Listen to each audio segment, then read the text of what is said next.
గురుగారు తర్వాత వృశ్చిక రాశి. సో వృశ్చిక రాశికి అర్ధాష్టమ శని వెళ్ళిపోతా ఉంది. ఓ సూపర్. సో చాలా వరకు గట్టు దాటారు వాళ్ళు.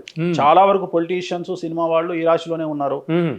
వాళ్ళందరికీ సూపర్ ఉంటుంది.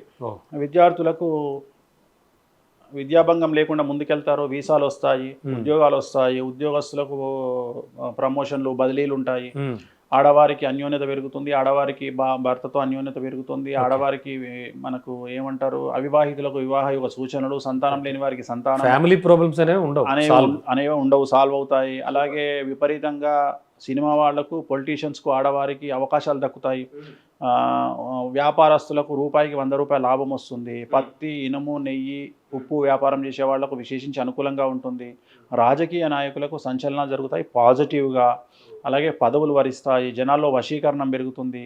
సో చాలా అనుకూలంగా ఈ సంవత్సరం అనేటువంటిది రాజకీయ నాయకులకు ఉండబోతూ ఉంది, విద్యార్థులకు ఉంటుంది, ఉద్యోగస్తులకు ఉంటుంది, సో వ్యాపారస్తులకు ఉంటుంది. రైతులకు 2 పంటల దిగుబడి రాబడి పెరుగుతుంది. సో డబ్బు బాగా వస్తుంది, శుభకార్యాలు నిర్వహిస్తారు. సో ఓవరాల్గా వీళ్ళకి ఎటువంటి రెమెడీస్ లేవు. వృశ్చిక రాశి సూపర్, 100% అనుకూలంగా ఉంది. నిత్యం స్వామివారికి ఒక్కసారి దండం పెట్టుకుంటే చాలు. చాలు. Super sir. నెక్స్ట్